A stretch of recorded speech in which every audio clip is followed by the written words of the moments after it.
I'm Mr. Beat. I'm in Lawrence, freaking Kansas. My favorite city in Kansas, and the city I call home. Home to the University of Kansas, Haskell University, the Dole Institute, the original rules of basketball, and Burrito King. It's one of the coolest cities around. But it also has a dark secret. When you learn about where the American Civil War got started, most history books will tell you, duh, it officially began at Fort Sumter, South Carolina, on April 12, 1861. Dude! Confederate forces opened fire on it, and after 34 hours of bombardment, Union forces surrendered. It was the first time of straight-up open warfare between the North and the South, clearly marking the beginning of the deadliest war in American history. However, you can make the argument that the American Civil War actually began where I'm standing right now. Here in Kansas. It's a provocative statement, I know, but hear me out. The first violence we saw between those fighting against the institution of slavery and those fighting to preserve the institution of slavery happened in Kansas Territory, years before the attack of Fort Sumter. It resulted in at least 56 people dying, and up to 250 more if you count Quantrill's raid. Between 1854 and 1859, what was happening in Kansas was a preview of what was to come. A dress rehearsal, or first act, if you will. It was the first time Americans took up arms against each other over the issue of slavery. It revealed that the time for compromise was no more. If you were living in eastern Kansas Territory in the mid to late 1850s, it indeed must have felt like a war zone. Here's the story of Bleeding Kansas.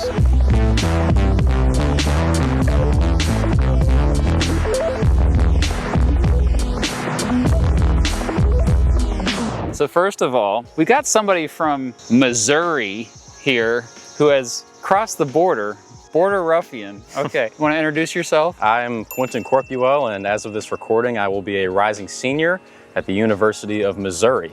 Mizzou, yeah, an enemy territory right now. So thank you for coming to Lawrence. It's really cool, actually, that you made the trip. Well, I figured I'd venture over to the other side of the border where a lot of the fighting did take place. We are at the Pioneers Cemetery, but when the first Lawrence settlers established this place in 1854, they called it Oread Cemetery. They buried a lot of the Bleeding Kansas victims here. So that's why I took you here first. Prominently, Thomas Barber is buried here. Barber was a Jayhawker. When I say Jayhawker, do you know what I mean? Jayhawkers were people who were essentially doing the same thing as Missourians, but their cause was a little bit more righteous. And so they went into various towns in Missouri. I'm sure we'll talk about Osceola. Yeah, Osceola. I'm sure we'll talk about Osceola. They went in just as the bushwhackers sacked Lawrence, the Jayhawkers sacked Osceola and many other towns in Missouri as well. Anyway, one of those guys was Thomas Barber, who was killed about 4 miles outside of town. But other than him, Lawrence men and boys who were murdered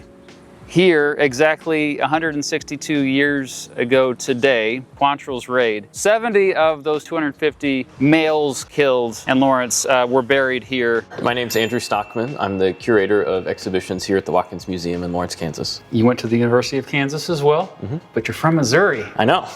I do remember when I was going to the University of Kansas, going to the games at Allen Fieldhouse, when Missouri came, it was serious. Yeah, it's a different level. And so when people ask you, what started this whole rivalry, what's the short answer you give them? I think it goes back to the Bleeding Kansas period in the 1850s. Our story begins with one of the worst laws ever passed by Congress in American history, the Kansas-Nebraska Act. It basically did 3 things. Number 1, it got rid of the part of the Missouri Compromise that said slavery wasn't allowed north of this line. Number 2, it created 2 new territories, Kansas and Nebraska. Of course. And number 3, it said that the people who actually moved to these 2 territories could vote on whether or not to allow slavery. This idea was called popular sovereignty. So instead of Congress deciding whether or not slavery would be legal in Kansas and Nebraska, the citizens themselves decided. What could go wrong? At first, many pro-slavery folks just assumed Kansas would obviously become a slave state since it was directly west of Missouri, a slave state. In fact, within days after the Kansas-Nebraska Act went into effect, hundreds of Missourians had swarmed across the border, grabbing land and scheming to make Kansas a slave state. But the other side wasn't about to let that happen. In Massachusetts, an abolitionist stronghold, what eventually became known as the New England Immigrant Aid Company, organized to help send anti-slavery settlers into Kansas. On June 13, 1854, pro-slavery folks, mostly from Missouri, formed the town of Leavenworth. On August 1st, 1854, anti-slavery folks, mostly from Massachusetts, formed the town of Lawrence. Yeah, Lawrence, where I spend most of my days. Chilling out, maxing, relaxing, all cool, and off cruising down Mass Street when I'm not in school. Mass Street, short for Massachusetts Street, the main road that goes through downtown, which likely named that due to all the folks from Massachusetts who first arrived. The New England Immigrant Aid Company would send hundreds more settlers to Kansas Territory over the following months, settling in places like Topeka, Manhattan, and Osawatomie. They became known as Free Staters. Still, by early 1855, most folks living in Kansas Territory were pro-slavery Missourians. Around that time, things were strangely calm. However, that all changed once the locals called for an election for the territorial legislature in March. Suddenly, thousands of Missourians, later known as border ruffians, flooded across the border, many of them led by David Rice Atchison, a U.S. senator who had recently left office. After Atchison heard what the New England Immigrant Aid Company was doing, he got angry, as he thought Kansas was destined to become a slave state. Atchison seized many of the polling places at gunpoint, then orchestrated mass voter fraud to install pro-slavery candidates into a pro-slavery legislature. Atchison, who once said, quote, "Kill every abolitionist in the district," in order to make Kansas a slave state, camped just outside of Lawrence, attempting a blockade of goods into the town, apparently determined to destroy the city. Well, in response to this, even more anti-slavery folks came out to Kansas. Many of these newcomers were a bit more open to violence to make sure Kansas became a free state. Jayhawkers, dudes like Jim Lane, Charles Jennison, and the infamous John Brown. To Missourians, Jayhawker came to mean thief or murderer. To abolitionists, Jayhawkers were freedom fighters. Anyway, throughout 1855, more and more skirmishes began to happen, and Kansas Territory had multiple constitutions. Flash forward to November 21st, 1855, and a pro-slavery dude named Franklin Coleman shot a free stater named Charles Dow. Now, Coleman argued he was acting in self-defense, and the sheriff of the county where it happened in, the county I'm in right now, Samuel Jones, ultimately arrested Charles Dow's friend, Jacob Branson, instead of Coleman. After a Free State mob broke Branson out of jail, Jones and a bunch of pro-slavery forces made their way to Lawrence, preparing to destroy the whole town since it had become a Free State hub. Lawrence was really known as a Free State fortress and really a hub of abolitionist activity, and so that's why Lawrence was attacked often. Lawrence residents raised a militia of 800 men to defend the city, among them John Brown and his sons. This became known as the Wakarusa War. But it wasn't really a war, and both sides were able to reach a peace agreement before any major violence broke out. Still, in the following months, Sheriff Jones, who was definitely a pro-slavery guy, I should add, continued to target and arrest Free State leaders. This led to someone, presumably a Free State person, shooting Jones. Jones survived the gunshot wound and called in reinforcements. On May 21st, 1856, he led around 800 pro-slavery folks just outside of Lawrence, some from as far away as South Carolina. As they camped just outside of town, David Rice Atchison gave a speech to fire them up, saying, quote, "Gentlemen, officers, and soldiers, this is the most glorious day of my life. This is the day I am a border ruffian. Spring like your bloodhounds at home. Upon that accursed abolition pole. Break through everything that may oppose your never-flinching courage. Yes, ruffians, draw your revolvers and bowie knives, and cool them in the heart's blood of all those dogs that dare defend that breathing hole of hell." Jeez, dude. Now all riled up, the mob stormed Lawrence, smashing printing presses, burning buildings down, and looting homes. This became known as the Sacking of Lawrence. Behind us is Liberty Hall. I've seen some great bands there. But anyway, it used to be the location of the Herald of Freedom, which was the first abolitionist newspaper in Kansas, started by the New England Immigrant Aid Company. Are you familiar with the New England Immigrant Aid Company? Yes, that's, I believe, why the main road through town is called Massachusetts. Correct? Look at this guy. He did his homework. Yeah, Oh, this is all why right. it's Mass Street. The newspaper, the Herald of Freedom. The first issue came out on October 21st, 1854. John Brown was a big fan of it. He read it. He circulated it. Here in 1856, during the sacking of Lawrence. Do you know what the sacking of Lawrence is? I have been made aware of the sacking of Lawrence. Heard it was sacked multiple times. Yeah, that was the actually. first time it was sacked. A mob destroyed the Herald of Freedom. They dumped the printing presses into the nearby Kansas River. That's when they specifically targeted, they're like, this propaganda that says slavery is bad. Their journalism-centered version of the Boston Tea Party. Dang, gotta keep that in there, that's good. You being a journalist, I'm sure that you know that was a pretty big deal, but Yeah. they got new printing presses and resumed publication a few months later, so Oh, okay. it's all good. Good. Lawrence was a huge target because of that, because they knew that most everyone here was an abolitionist and was from New England. And so a big part of our heritage here is like, oh no, we were settled by those Massachusetts folks. So different vibes here than most other small towns in Kansas or across the Great Plains. Behind us is the Eldridge Hotel. It used to be called the Free State Hotel. The New England Immigrant Aid Company set it up to house anti-slavery migrants. Free State, by the way, is a very common phrase attached to many businesses in town. There's Free State Brewing Company, one of my favorite places to eat and drink. There's my dentist. According to my research, at least 10 businesses around town incorporate Free State into their name. The biggest high school in town is even called Free State High School. Anyway, the Bushwhackers also burned this hotel down as part of the sacking of Lawrence in 1856. This is what it looked like afterwards. So you can kind of see, this is the same angle. So it was only 3 stories back then. An abolitionist named Shaler Eldridge said, hey, I'm gonna rebuild this hotel and I'm even gonna make it taller. He added a floor and he renamed it after himself, Eldridge House, but this is not what it looked like. More on this in a bit. About where that tree is actually in that island is where Charles Robinson, who was the Free State Governor-elect of Kansas Territory, that's where he lived. Back then there were no trees or anything around here. This was actually about 2 miles west of town. During the sacking of Lawrence, Robinson's house was targeted. Pro-slavery dudes came up here, arrested him, and then burned his house down. So that's why it's not here anymore.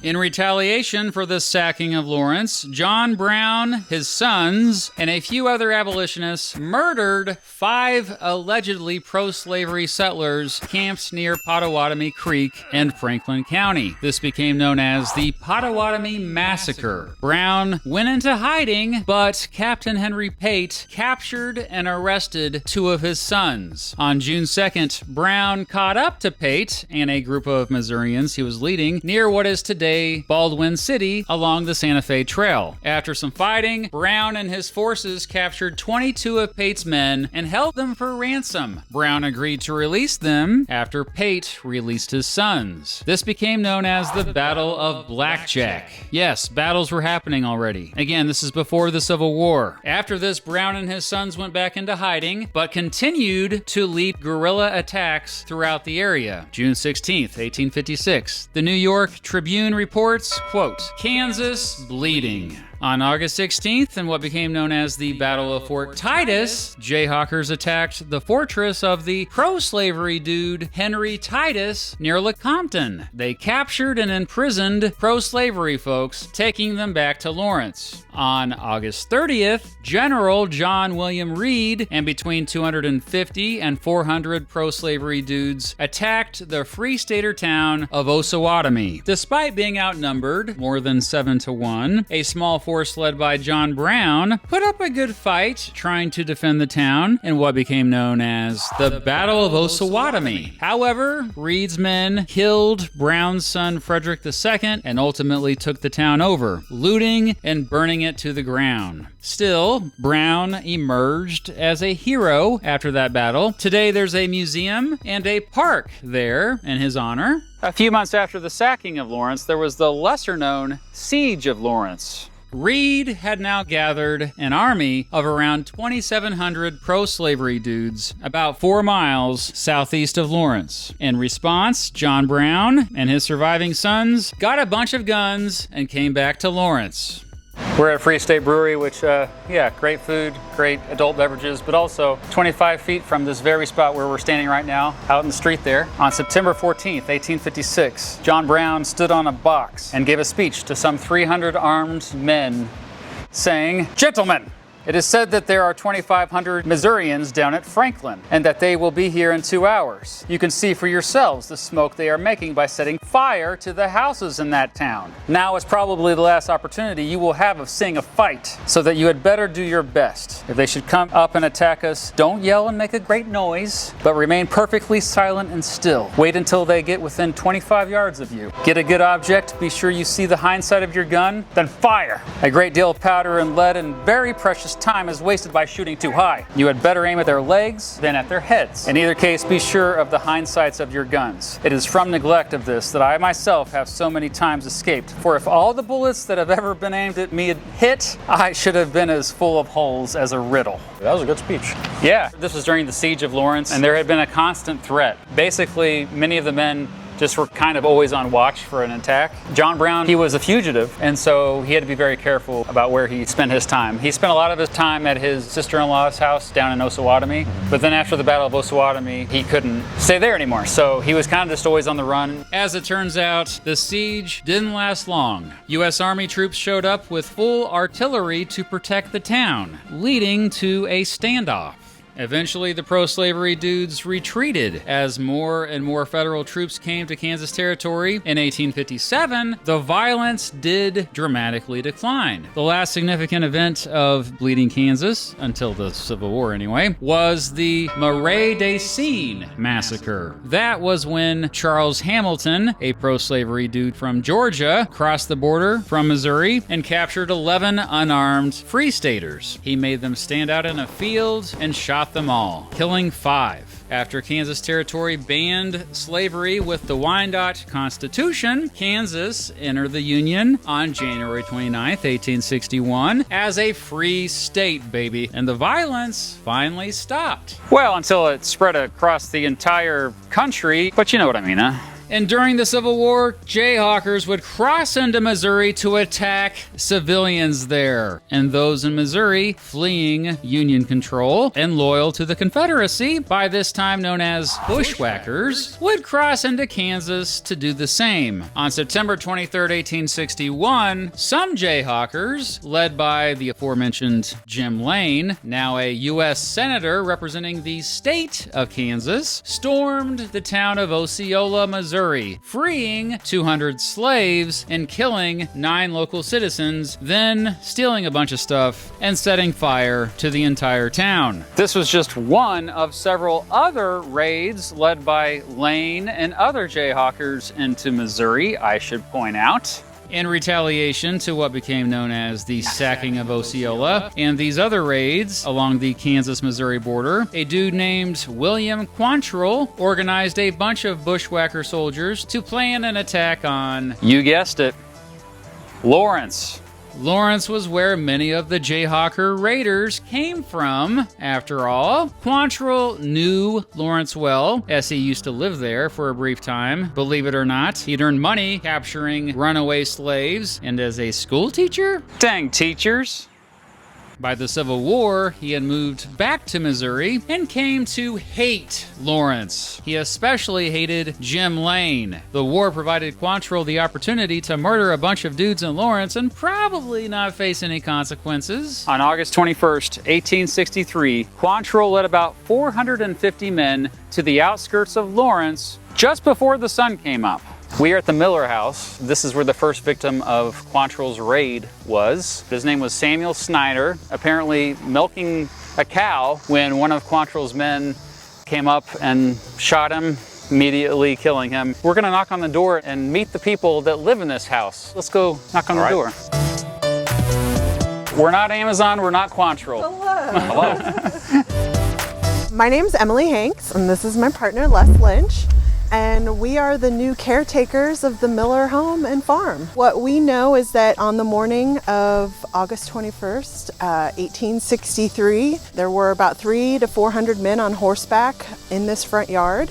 Inside the house, the oldest daughter, Margaret, heard the commotion. She came outside and was greeted by a bunch of hairy ruffians. They told her to go back inside and shut the door and not come out, and then they proceeded to go about a quarter mile up the road to Reverend Snyder's house, and they brutally murdered him. And did you know this was also a stop on the Underground Railroad? We learned that as well, yes. You live in a historic spot. In 1863, it was the southern edge of town where we're at right now, which is South Park, not to be confused with the TV show. And this is where Quantrill and his men gathered and planned their attack. Some of them went up the hill, which is Mount Oread. The rest of them went that way. They were given instructions by Quantrill to kill every man and boy in town they came across. This is a nice park. Good for gathering and planning. Good for gathering and planning, looting, pillaging, and slaughter. So right behind us right now, there's two houses on each side. August 21st, 1863. There used to be a house in between them where the Reverend Hugh Fisher lived with his wife. Elizabeth was one of the heroes of the raid. She was able to hide her husband under an old dress and a piece of carpet. The reason why we say they're particularly lucky was because this was where Quantrill's men first appeared, just all of a sudden. And so her quick thinking saved her husband's life. So by this point, I hope you realize this attack caught the town completely by surprise. Behind us now is a county museum. It's the Watkins Museum. It's a great place. You should visit if you're ever in Lawrence. But when Quantrill's men came here, it was the home of Wesley Duncan. He saved himself and his house after giving Quantrill's men the keys to his store. So this is just an example of how some people were able to save themselves if they provided some kind of value to Quantrill's men. Where are we here? It's a parking garage now, but on the morning of August 21st, 1863, 162 years ago, this exact site was the camp of 21 young Union recruits. So they had recently been recruited by the Union Army, all teenagers, all younger than you. The horses trampled their tents. They were all sleeping. So that's how they woke up that morning. Once they began to flee, Quantrill soldiers just killed 17 young recruits here. Pretty much none of the soldiers had a weapon to defend themselves. So many people don't realize, like, this is the site of a massacre that happened 162 years ago. We've talked a lot today about how history is preserved, and a lot of times things where very important events happened, it's just a plaque. This is one of them, and it's wild to think that there was a massacre right here. We're looking for wedding dresses. Actually, no, we're not. We're here because this is the house building. This was Miller's Hall. They mentioned it earlier at the Miller house. Same family owned this building here. This was one of only 4 commercial structures here in Lawrence that was spared. So this is the original building. They came to this spot here. They burst in. There were 2 young male clerks there. After they got what they needed, they shot the 2 boys and killed them. You look around, you see there are a lot of buildings here. A lot of buildings, just to think that all of that was gone, basically. This was one of the few that was left standing. Imagine waking up and going outside and just seeing every building around you on fire. You'll notice it's not 4 stories anymore, it's 5 stories. And the reason why, this hotel, Eldridge House, was actually burned down a second time. It was one of the main targets, actually, for Quantrill. He's like, yeah, that's where they house all those abolitionists. Burned it to the ground again. This is what it looked like after Quantrill's raid. That's burnt. Yeah, Eldridge rebuilt it again, this time adding a 5th floor. So that's why there's 5 floors today. And he's like, if they burn it down again, I'll add another floor. Today it's a fancy hotel. If you go in there, there's a restaurant called the Jayhawker. So right now this is Watson Park, but before it was a lovely park. It was a ravine, and there was a steep drop off down here, and it was just woods. Imagine being a young man waking up, seeing all the buildings on fire in town, hearing that Quantrill's here and he's planning to kill you. This would be probably the first go-to spot to hide. And many boys and men, boys to men, I was thinking the same thing. yeah, boys to men. Good. Look at you. You know your music history as well. But yeah, boys to men, this is their go-to spot to hide. All right, we're gonna go over there now. Okay. This is the library. Over to where the parking garage was the home of the Dix family. They had a blacksmith shop and a carriage shop, and on the other side was the Johnson House Hotel. Quantrill's men burned all those buildings and killed all the men here, including Ralph Dix. Ralph's wife, Jetta, she had quickly realized that they had murdered her husband, but then she couldn't find her kids. But guess where she finally found them? Where? In the ravine. They were hiding with a bunch of other people. Somewhere over there was Jim Lane's house. He was the main target for Quantrill, but his house back here on the edge of town, it took them a while to find it. And when they did find it, they burned it to the ground, but he was nowhere to be seen. He actually was hiding in a cornfield just over in that direction, still in his pajamas.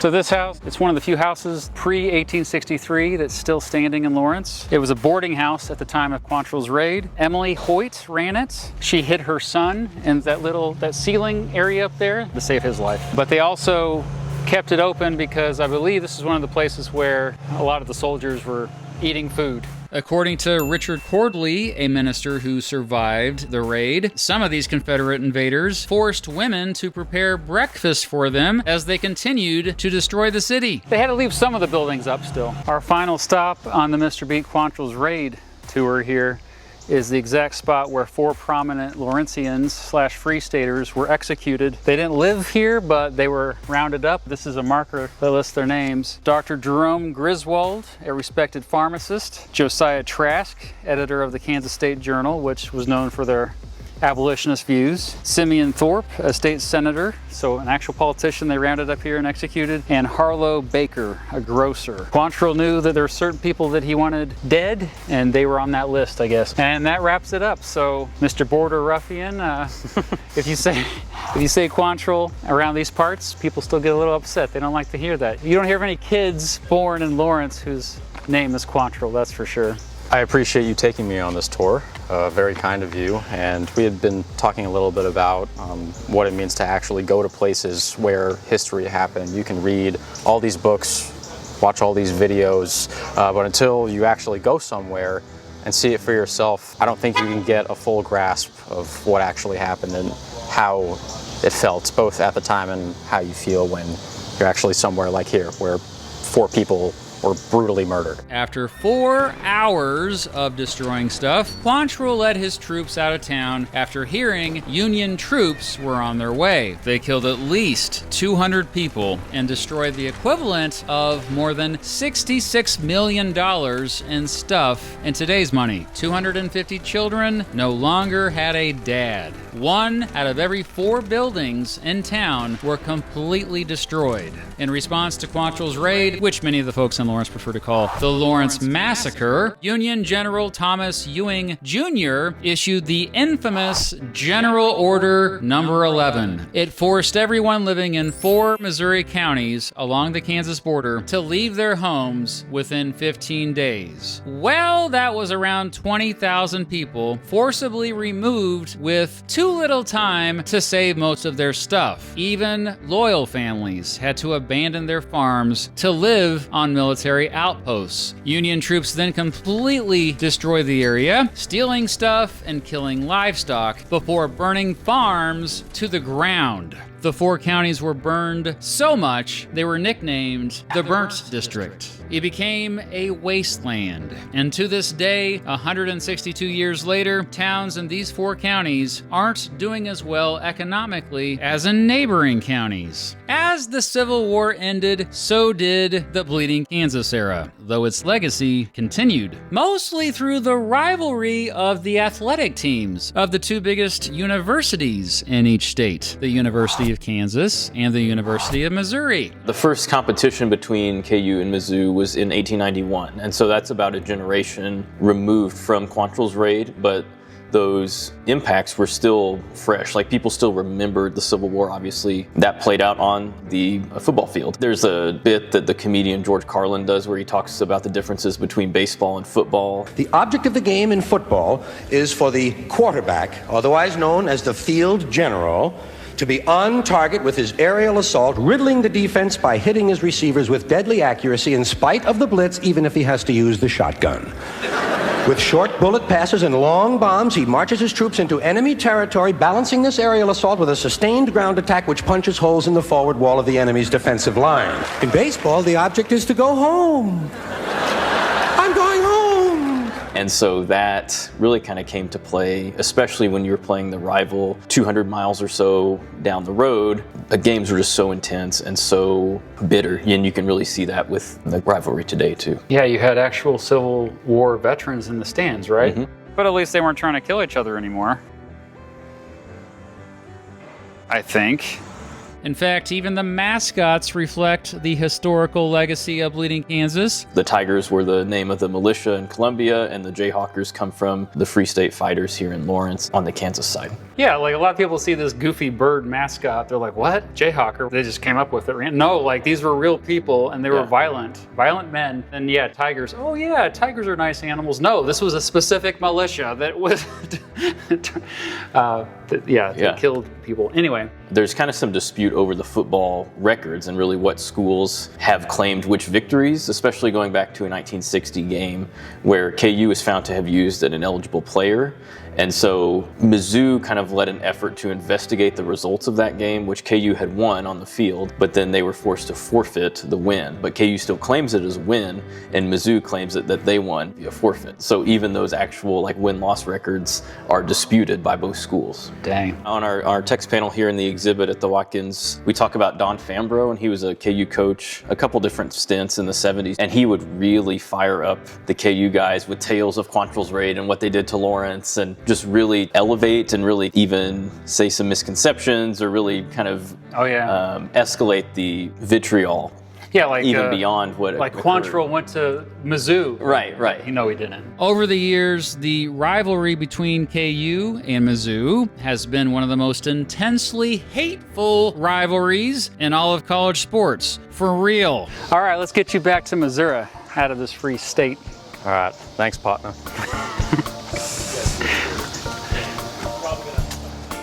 In conclusion, the argument that the American Civil War really began in Kansas, I think, really resonates because Kansas was the first place where Americans were killing each other over slavery. And ultimately, that's what the Civil War was about, man. Lawrence, Kansas might just be the only town in history to be completely destroyed, not once, but twice, just for being against slavery. And I can't help but feel proud for my city's role in that.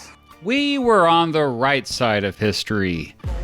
Although, in 100 years, we'll probably look like jerks for other stuff, so there's that.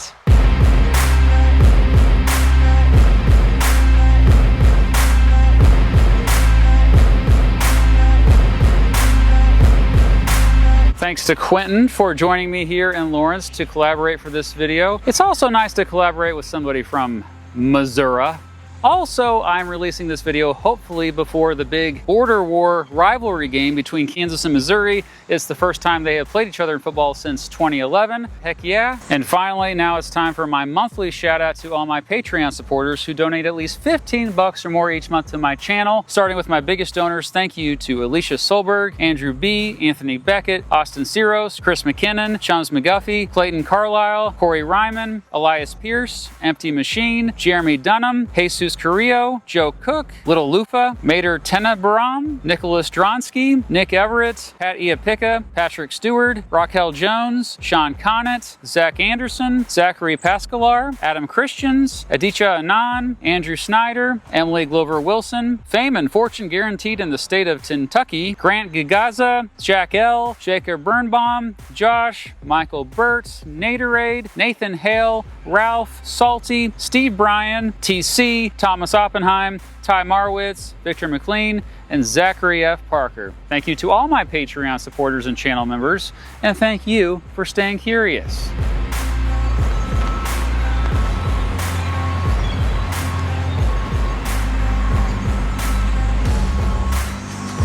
I'm just going to stay here.